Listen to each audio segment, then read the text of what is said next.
You said that you told the Attorney General this fact repeatedly in these meetings. Is that correct? I've told him at least on 2 occasions. And you told the staff, according to this statement, that Mr. Ashcroft told you that he did not want to hear about this anymore. Is that correct? That is correct. His own FBI knew that summer that there were al-Qaeda members in the U.S. and that bin Laden was sending his agents to flight schools around the country. But Ashcroft's Justice Department turned a blind eye and a deaf ear. But after 9/11, John Ashcroft had some brilliant ideas for how to protect America. The USA Patriot Act, adopted by Congress and signed by Bush 6 weeks after the attacks, has changed the way the government does business. The USA Patriot Act allows for searches of medical and financial records, computer and telephone conversations, and even for the books you take out of the library. But most of the people we spoke to say they're willing to give up some liberties to fight terrorism. Maybe that's a good thing. It's definitely sad, but it has to be done. Yes, something needed to be done. These are the good people who make up Peace Fresno, a community group in Fresno, California. Unlike the rest of us, they've received an early lesson in what the Patriot Act is all about. Each week, they meet to discuss matters of peace. They sit around, they share stories, they eat cookies. Some have more than one. This is Aaron Stokes, a member of Peace Fresno. The other members liked him. He had come to the meetings. He went with us. We go out on Friday nights and stand on a very busy corner in Fresno. And he had gone with us. He had handed out flyers. He went with us in June to a WTO protest. Then one day, Aaron didn't show up to the meeting. My friend Dan and I were reading the Sunday newspaper. And when I picked up the paper, in the local section, Aaron's picture caught my eye. The article said that a sheriff's deputy had been killed, and I saw it had a name that wasn't the right name, and it said that he was a member of the sheriff's anti-terrorism unit. That's right. The photo of the man in the newspaper was not the Aaron Stokes they had come to know. He was actually Deputy Aaron Kilner, and he had infiltrated their group. Sheriff Pierce made it very clear that, yes, in fact, Aaron Kilner was assigned to infiltrate Peace Fresno, that he was able to infiltrate organizations that are open to the public. You could understand why the police needed to spy on a group like Peace Fresno. Just look at them. A gathering of terrorists if I ever saw one. This is Barry Reingold, a retired phone worker from Oakland, California. Barry likes to work out in the gym. Somewhere between his cardio and his strength training, Barry got political. We're up in the gym, and it was after we were working out, and a number of us were talking about 9/11 and Afghanistan and bin Laden, and someone said, bin Laden's a real asshole for murdering those people. And I said, yeah, that's true, but he'll never be as big an asshole as Bush, who bombs all over the world for oil profits. Barry didn't have to worry about the police spying on him.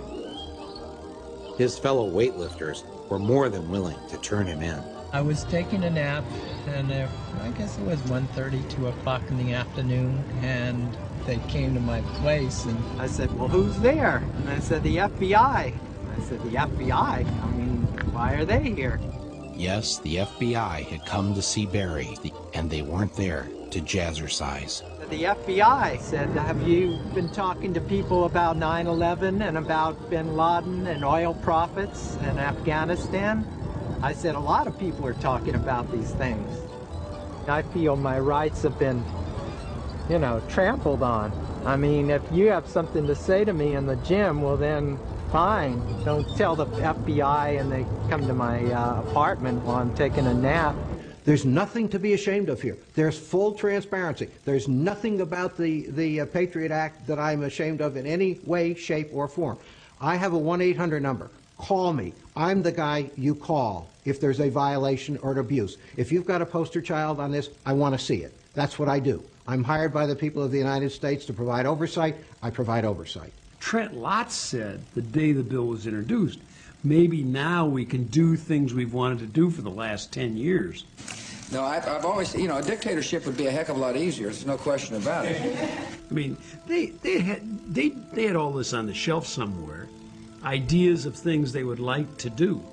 And they got 9/11 and they said, it's our chance, go for it. There was an immediate assumption on the part of the administration that there had to be a surrender of certain of our rights. There's several definitions in the bill that are quite troubling. First of all, the definition of terrorist, and it's so expansive that it could include people who... Like me. No one read it. That's the whole point. They wait till the middle of the night, they drop it in the middle of the night, it's printed in the middle of the night, and the next morning when we come in, it passes. How could Congress pass this Patriot Act without even reading it? Sit down, my son. We don't read most of the bills. Do you really know what that would entail if we were to read every bill that we passed? Well, the good thing, it would slow down the legislative process. I couldn't believe that virtually no member of Congress had read the Patriot Act before voting on it. So I decided the only patriotic thing to do was for me to read it to them.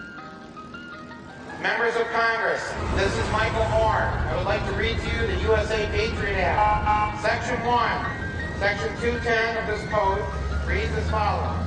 Section 2703. My job is to secure the homeland. That's exactly what we're going to do. But I'm here to take somebody's order. That would be you, Stress. What would you like? Right behind you. I'm going to order some ribs. We all know you can't secure the homeland on an empty stomach. And in order to remain secure, everyone needs to sacrifice. Especially little Patrick Hamilton.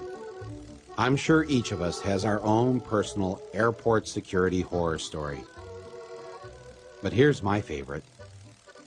The terrorist threat that was posed by his mommy's breast milk.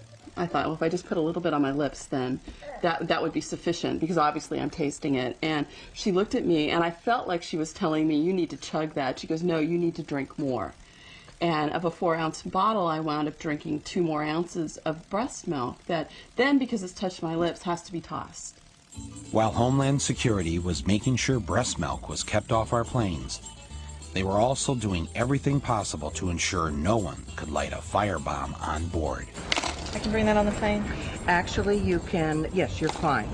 Oops, 1 too many books of matches. You can have 4 books of matches and 2 lighters. When we already have the experience of Richard Reed, the shoe bomber, who would have blown up an airplane with his shoe bomb had he had a butane lighter, according to the FBI, why would the Transportation Security Agency say it's okay to take 4 books of matches and 2 butane lighters in your pockets as you board an airplane?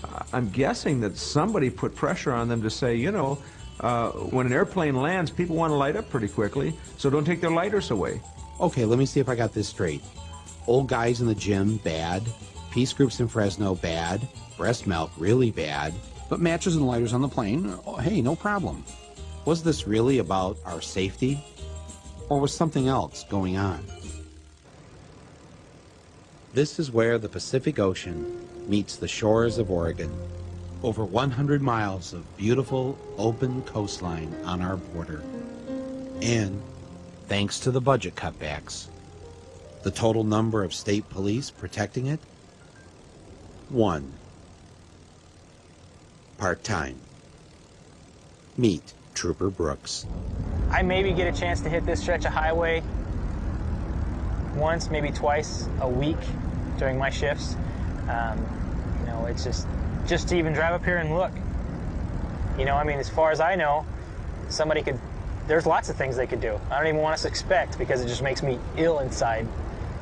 Back at the State Trooper Patrol Office, thanks to the budget cuts, Trooper Kenyon had to come in on his day off to catch up on some paperwork. For the most part, especially during the summertime, when people show up here, this is exactly what they get. They close the door. They can read the sign about the office closure, and it just basically explains that, you know, due to our cutbacks, our office is not open for administrative business. And there's a little sign down at the bottom that explains when the office is closed, that they can use the phone booth to get in touch with our dispatch Ironically enough, that phone is a piece of junk. It doesn't work very well, so half the time they pick up the phone and dispatch gets a bunch of static and they don't hear anything. For Tuesday, there'll be no troop on patrol. Wednesday, there'll be no troop on patrol. Thursday, there'll be no troop on patrol. You get calls all the time. People will call in a suspicious vehicle or somebody looking suspicious, you know, and I don't hardly ever respond to that anymore. I just don't have the time to do it. One night I asked, how many people do we have in the state of Oregon on duty tonight? And we had 8 troopers on for the entire state of Oregon working. I think, you know, Oregon is a prime example that Homeland Security is not as secure as what I think people would like to believe. Nobody sent me any manual that says, here's how you catch a terrorist, you know, and if I had that manual, I'd read it, but I don't, so, yeah.